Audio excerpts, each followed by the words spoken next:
Ночь, мангровые заросли, остров в Бенгальском заливе у побережья Бирмы.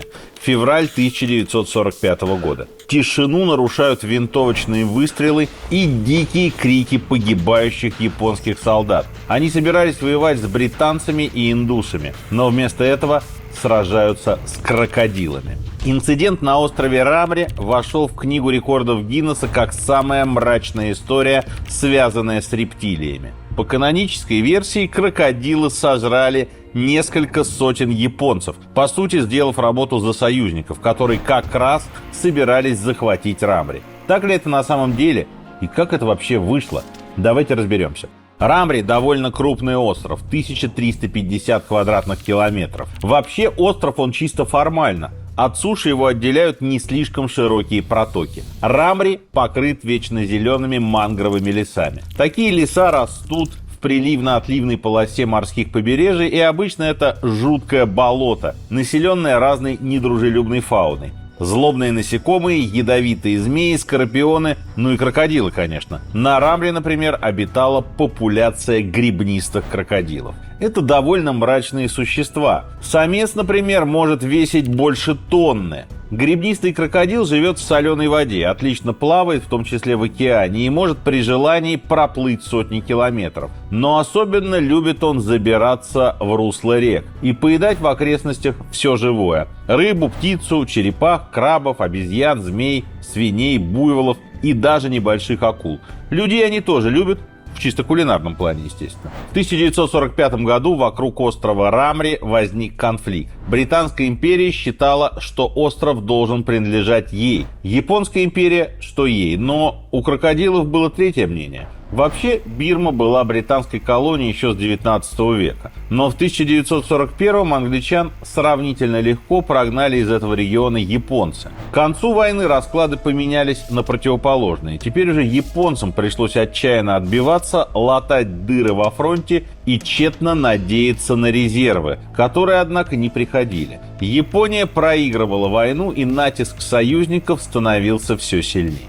Воевать в Бирме было тяжело. Удушающая жара, влажность, бездорожье, грязь, непролазные заросли, плохая вода, ну и уже упомянутая фауна. Но деваться было некуда. Остров Рамри появился в планах союзного командования в начале 1945 года. Англичан заинтересовали топографические особенности острова. Он довольно ровный, то есть отлично подходил для аэродрома. А хороший аэродром в Юго-Восточной Азии был на вес золота. Генерал-майор Генри Чемберс, командовавший 26-й индийской пехотной дивизией, это понимал. Японцы к тому моменту находились в катастрофическом положении, и оборонять Рамри им было нечем. Там сидел батальон пехоты и несколько отдельных саперных и артиллерийских подразделений. И всем этим, как мог, руководил немолодой и ничем не отличавшийся полковник Канити Носагава.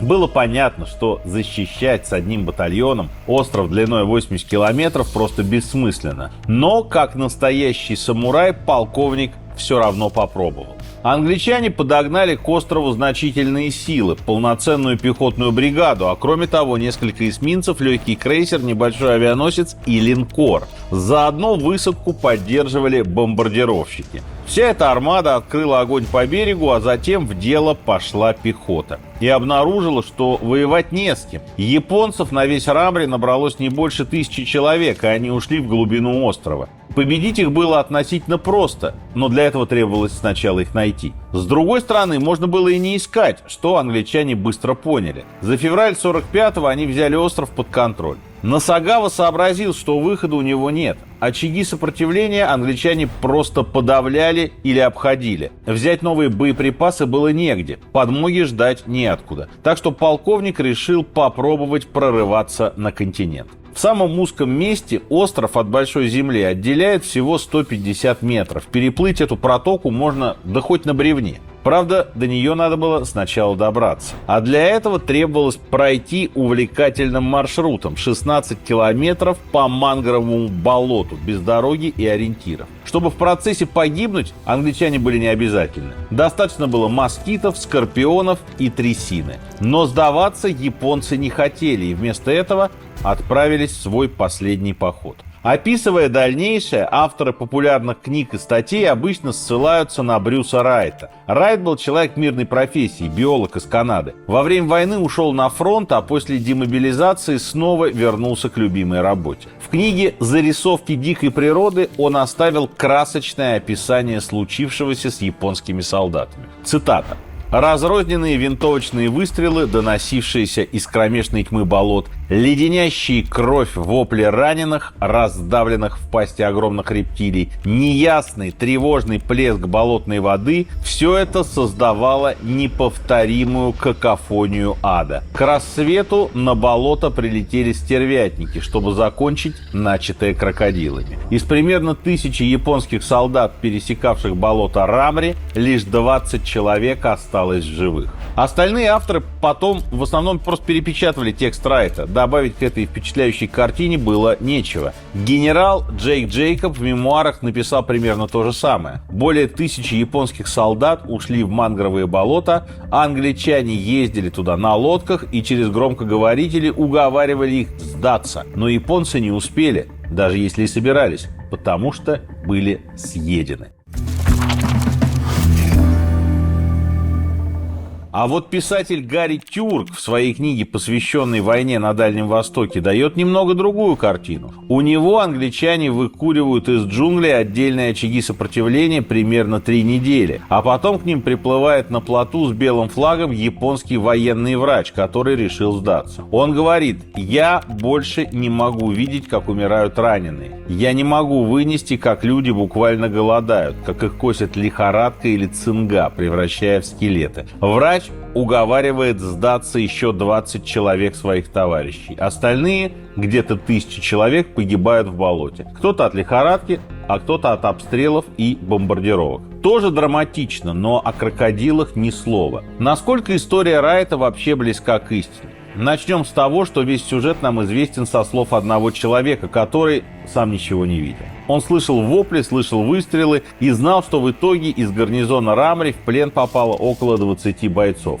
Как крокодилы ели вражеских солдат, он непосредственно не наблюдал. Тела тоже не обследовал, да и кто будет искать мертвых японцев в болотной жиже. Генерал Джейкоб говорит по сути то же самое. Что-то там в болотах произошло, но вот что, этого он лично не видел и может только строить догадки, одна другой страшнее. Более того, в другой книге Брюс Райт уточняет, что история ему известна в пересказе. Современные исследователи даже уточнили конкретно эту деталь.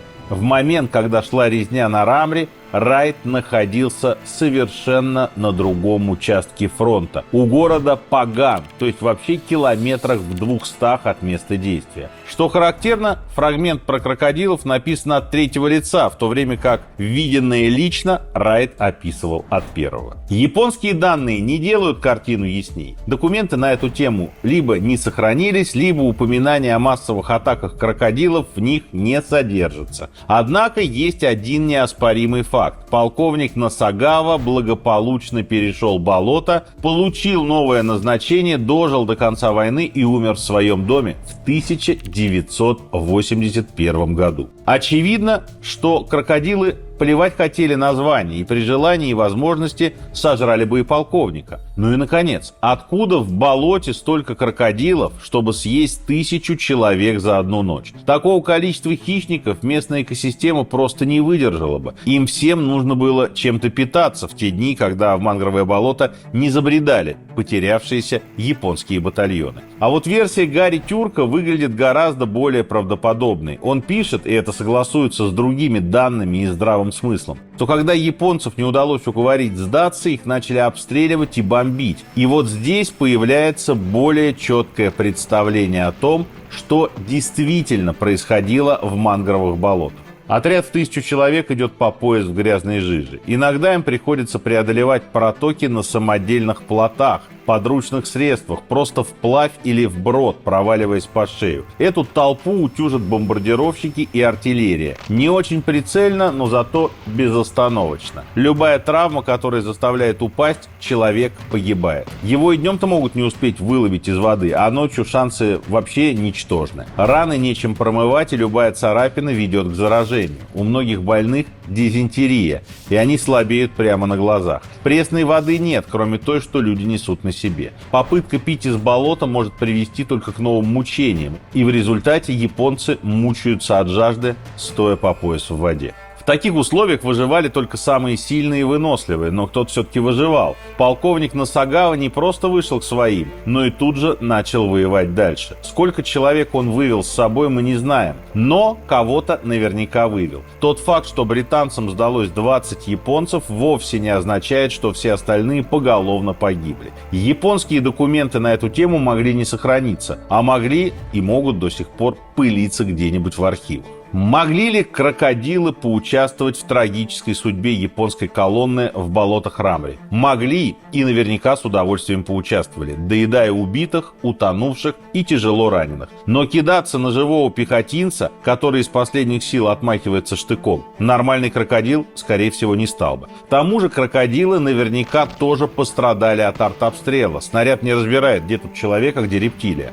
Все это звучит логично, но когда на одной чаше весов логика, а на другой апокалиптическая картина, в которой самураи ведут бой с сотнями крокодилов, публика, понятно, выбирает второе. Группа исследователей в конце концов даже специально съездила на Рамри и опросила пожилых местных жителей. Те сообщили, что да, был такой. Однажды крокодилы действительно напали на японцев. Только японцев было человек 10. Они отстали от своих. А крокодилов была от силы парочка. Так что можно сказать, что эта история в основном про силу печатного слова. Брюс Райт, хотя и не был профессиональным литератором, нарисовал такую яркую и сочную картину, которая могла бы стать отличным фильмом ужасов категории «Б». Причем он даже не настаивал на ее документальности.